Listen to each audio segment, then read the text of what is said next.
विनायको विघ्नराजो गौरीपुत्रो गणेश्वरः स्कन्दाग्रजो व्ययः पूतो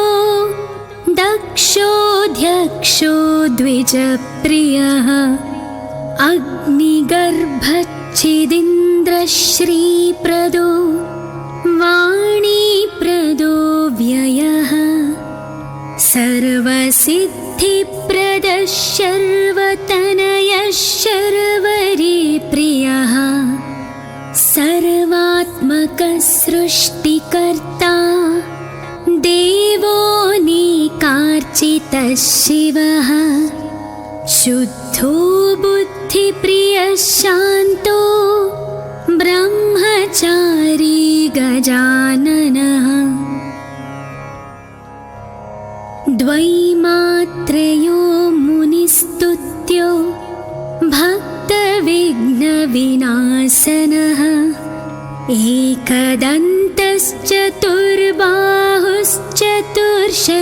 एकदन्तश्चतुर्बाहुश्चतुर्शक्तिसंयुतः लम्बोदरः शूर्पकर्णो हरिर्ब्रह्मविदुत्तमः कालो ग्रहपतिः कामी सोमसूर्याग्निलोचनः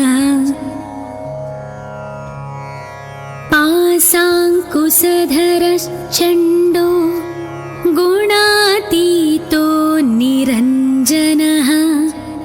अकल्मषः स्वयं सिद्धः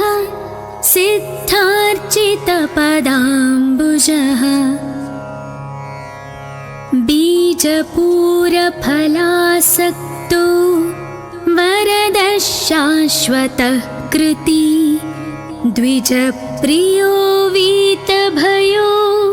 गदी चक्रीक्षुचापधृत्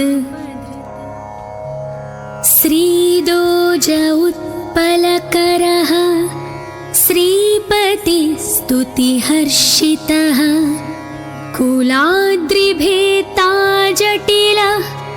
कलिकल्मषनाशनः चन्द्रचूडामणिः कान्तः पापहारी समाहितः आश्रितश्रीकरः सौम्ये भक्तवाञ्छितदायकः शान्तः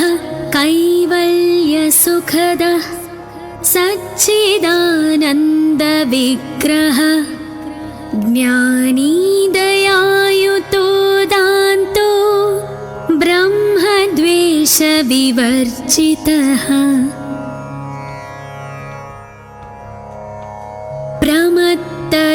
प्रमत्तदैत्यभयदः श्रीकण्ठो विबुधेश्वरः रमार्चितो विधिर्नागराजयज्ञोपवीतवान् स्थूलकण्ठः स्वयं कर्ता सामघोषप्रियः परः स्थूलतुण्डोऽग्रणीर्धीरो वागीशः सिद्धिदायकः दूर्वाबिल्वप्रियो व्यक्तमूर्तिरद्भुतमूर्तिमान्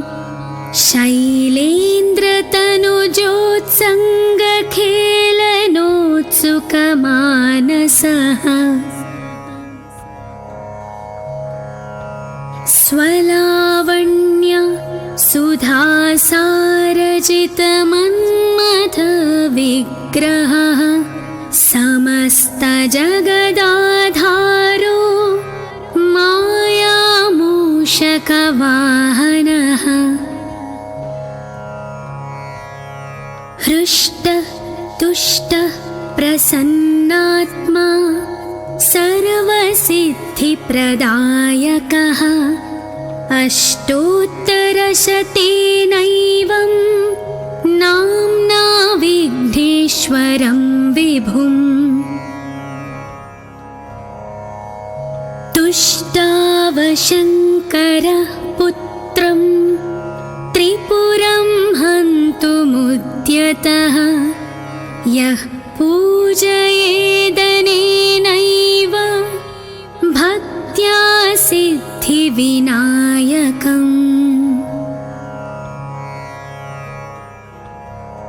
दूर्वादलैः बिल्वपत्रैः पुष्पैर्वा चन्दनाक्षतैः सर्वान् कामानवाप्नोति सर्वविघ्नैः प्रमुच्यते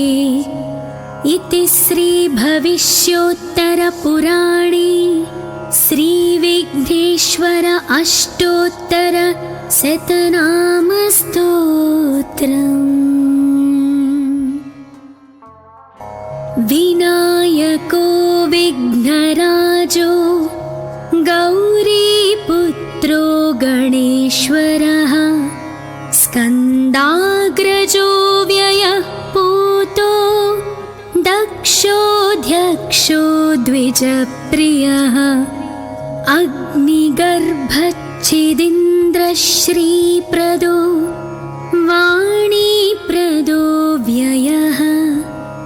सर्वसिद्धिप्रदः शर्वतनयः शर्वरीप्रियः सर्वात्मकः सृष्टिकर्ता देवो निकार्चितः शिवः शुद्धो बुद्धिप्रियः शान्तो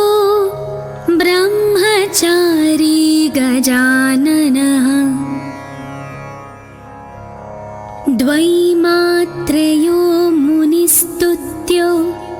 भक्तविघ्नविनाशनः एकदन्तश्चतुर्बाहुश्चतुर्शक्तिसंयुतः लम्बोदरः शूर्पकर्णो हरिर्ब्रह्मविदुत्तमः कालो ग्रहपतिः कामी सोमसूर्याग्निलोचनः पाशाङ्कुशधरश्चण्डो गुणातीतो निरञ्जनः अकल्मषस्वयं सिद्धः सिद्धार्चितपदाम्बुजः बीजपूरफलासक्तो वरदः शाश्वतः कृती द्विजप्रियो वीतभयो गदी चक्रीक्षुचापधृत् श्रीदोज उत्पलकरः श्रीपतिस्तुतिहर्षितः कुलाद्रिभेता जटिलः कलिकल्मषनाशनः चन्द्रचूडामणिः कान्तः पापहारी समाहितः आश्रितश्रीकरः सौम्ये भक्तवाञ्छितदायकः शान्तः कैवल्यसुखदः सच्चिदानन्दविग्रहः ज्ञानी दयायुतो दान्तो ब्रह्मद्वेषविवर्जितः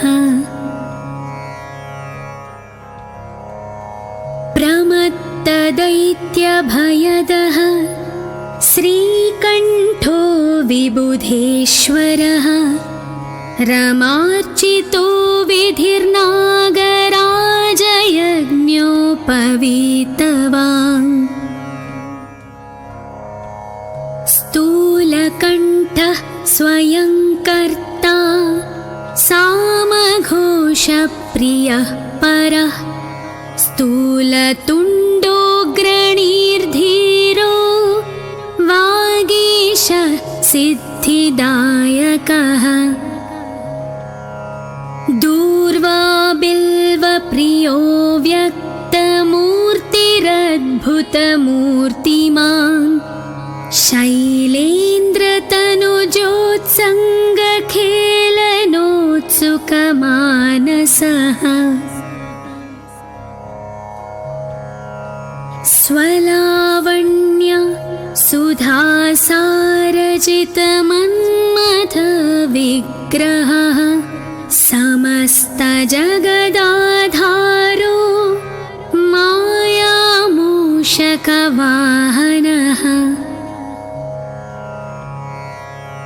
हृष्टः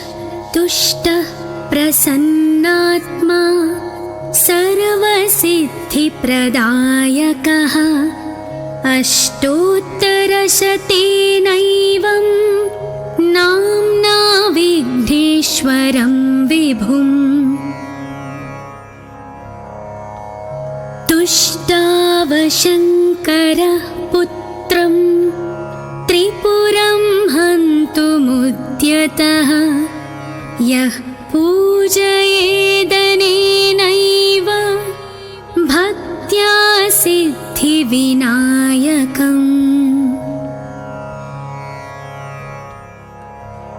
दूर्वादलैः बिल्वपत्रैः पुष्पैर्वा चन्दनाक्षतैः सर्वान् कामानवाप्नोति सर्वविघ्नैः प्रमुच्यते इति श्रीभविष्योत्तरपुराणे श्रीविघ्नेश्वर अष्टोत्तरशतनामस्तोत्रम्। विनायको विघ्नराजो गौरीपुत्रो गणेश्वरः स्कन्दाग्रजो व्ययः पूतो दक्षोऽध्यक्षो द्विजप्रियः अग्निगर्भच्छिदीन्द्रश्रीप्रदो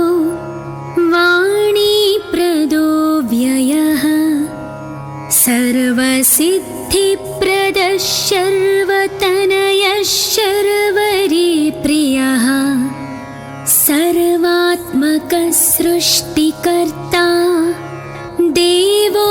निकार्चितः शिवः शुद्धो बुद्धिप्रियः शान्तो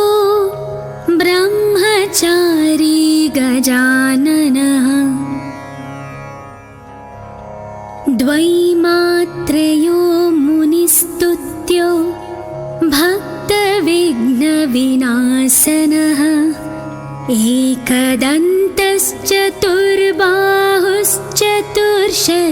एकदन्तश्चतुर्बाहुश्चतुर्शक्तिसंयुतः लम्बोदरः शूर्पकर्णो हरिर्ब्रह्मविदुत्तमः कालोग्रहपतिः कामी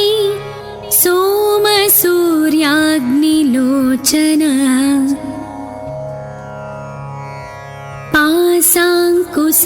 पाशाङ्कुशधरश्चण्डो गुणातीतो निरञ्जनः अकल्मषः स्वयं सिद्धः सिद्धार्चितपदाम्बुजः बीजपूरफलासक्तो वरदः शाश्वतः कृती द्विजप्रियो वीतभयो गदीचक्रीक्षुचापधृत् श्रीदोज उत्पलकरः श्रीपतिस्तुतिहर्षितः कुलाद्रिभेता जटिलः कलिकल्मषनाशनः चन्द्रचूडामणिः कान्तः पापहारी समाहितः आश्रितश्रीकरः सौम्ये भक्तवाञ्छितदायकः शान्तः कैवल्यसुखदः सच्चिदानन्दविग्रहः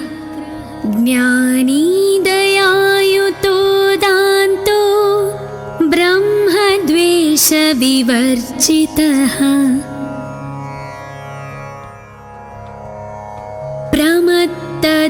प्रमत्तदैत्यभयदः श्रीकण्ठो विबुधेश्वरः रमार्चितो विधिर्नागराजयज्ञोपवीतवान् स्थूलकण्ठः स्वयं कर्ता सामघोषप्रियः परः स्थूलतुण्डोऽग्रणीर्धीरो वागीश सिद्धिदायकः दूर्वा बिल्वप्रियो व्यक्तमूर्तिरद्भुतमूर्तिमान्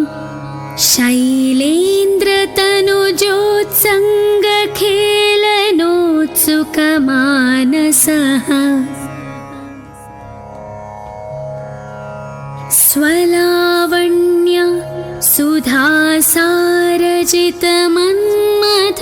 सुधासारजितमन्मथविग्रहः समस्तजगदाधारो मायामूषकवाहनः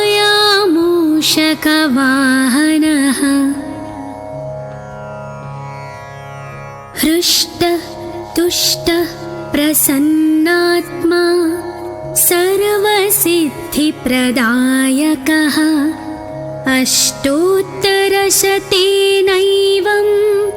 नाम्ना विघ्नेश्वरं विभुम्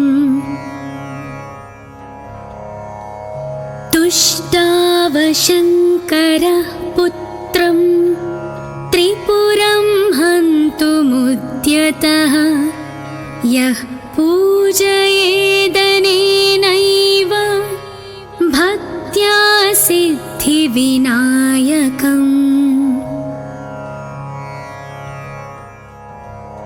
दूर्वादलैः बिल्वपत्रैः पुष्पैर्वा चन्दनाक्षतैः सर्वान् कामानवाप्नोति सर्वविघ्नैः प्रमुच्यते इति श्रीभविष्योत्तरपुराणे श्रीविघ्नेश्वर अष्टोत्तरशतनामस्तोत्रम्। विनायको विघ्नराजो गौरीपुत्रो गणेश्वरः स्कन्दाग्रजो व्ययः पूतो दक्षोऽध्यक्षो द्विजप्रियः अग्निगर्भच्छिदीन्द्रश्रीप्रदो वाणीप्रदो व्ययः सर्वसिद्धिप्रदः शर्वतनयः शर्वरीप्रियः सर्वात्मकः सृष्टिकर्ता देवोऽनेकार्चितः शिवः शुद्धो बुद्धिप्रियः शान्तो ब्रह्मचारी गजाननः द्वैमात्रयो मुनिस्तुत्यो भक्तविघ्नविनाशनः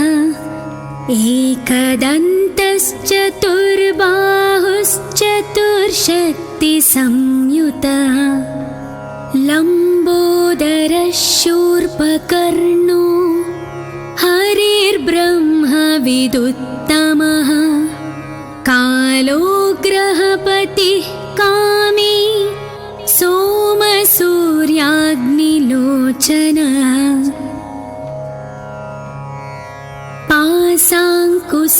पाशाङ्कुशधरश्चण्डो गुणातीतो निरञ्जनः अकल्मषः स्वयं सिद्धः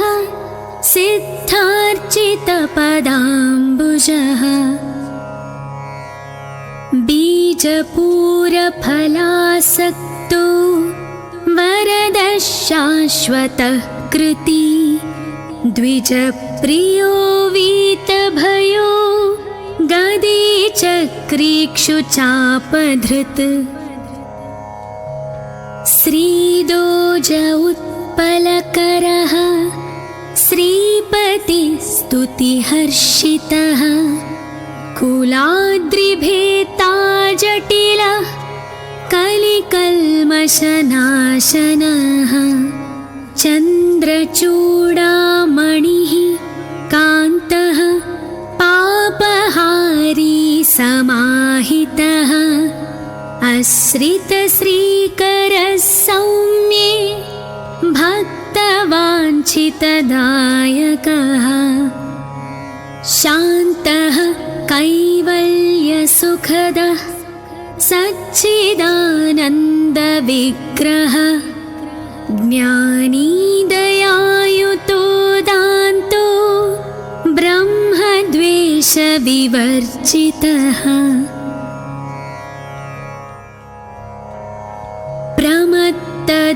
प्रमत्तदैत्यभयदः श्रीकण्ठो विबुधेश्वरः रमार्चितो विधिर्नागराजयज्ञोपवीतवान्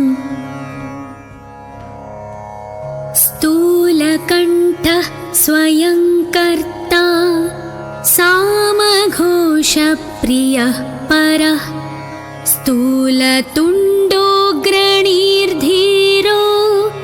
वागीशः सिद्धिदायकः दूर्वाबिल्वप्रियो व्यक्तमूर्तिरद्भुतमूर्तिमान्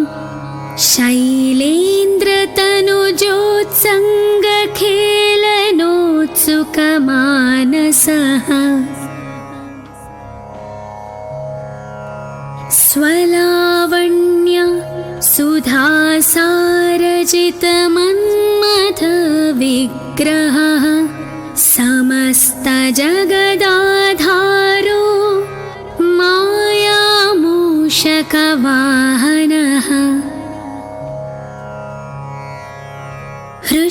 हृष्टतुष्टः प्रसन्नात्मा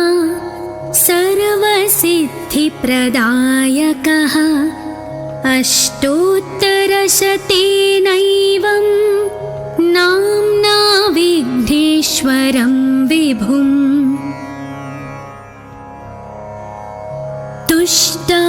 तुष्टावशङ्करः पुत्रं त्रिपुरं हन्तुमुद्यतः यः पूजयेदनेनैव भक्त्या सिद्धिविनायकम्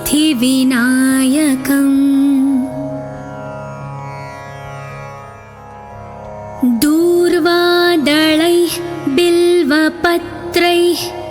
पुष्पैर्वा चन्दनाक्षतैः सर्वान् कामानवाप्नोति सर्वविघ्नैः प्रमुच्यते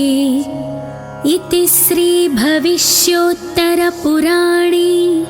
श्रीविघ्नेश्वर अष्टोत्तरशतनामस्तोत्रम्। विनायको विघ्नराजो गौरीपुत्रो गणेश्वरः स्कन्दाग्रजो व्ययः पूतो दक्षोऽध्यक्षो द्विजप्रियः अग्निगर्भच्छिदीन्द्रश्रीप्रदो वाणीप्रदो व्ययः सर्वसिद्धिप्रदः शर्वतनयः शर्वरीप्रियः सर्वात्मकः सृष्टिकर्ता देवोऽनेकार्चितः शिवः शुद्धो बुद्धिप्रियः शान्तो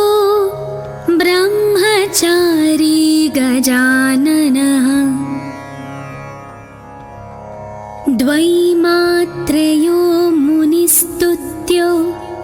भक्तविघ्नविनाशनः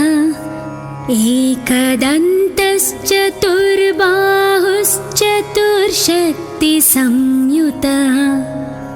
लम्बोदरः शूर्पकर्णो हरिर्ब्रह्मा विदुत्तमः कालो ग्रहपतिः कामी सोमसूर्याग्निलोचनः पाशाङ्कुशधरश्चण्डो गुणातीतो निरञ्जनः अकल्मषः स्वयं सिद्धः सिद्धार्चितपदाम्बुजः बीजपूरफलासक्तो वरदः शाश्वतः कृती द्विजप्रियो वीतभयो गदीचक्रीक्षुचापधृत् श्रीदोज उत्पलकरः श्रीपतिस्तुतिहर्षितः कुलाद्रिभेता जटिलः कलिकल्मषनाशनः चन्द्रचूडामणिः कान्तः पापहारी समाहितः आश्रितश्रीकरः सौम्ये भक्तवाञ्छितदायकः शान्तः कैवल्यसुखदः सच्चिदानन्दविग्रहः ज्ञानी दयायुतो दान्तो ब्रह्मद्वेषविवर्जितः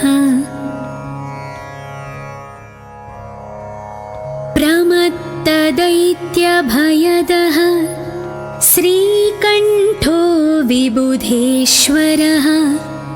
रमार्चितो विधिर्नागराजयज्ञोपवीतवान्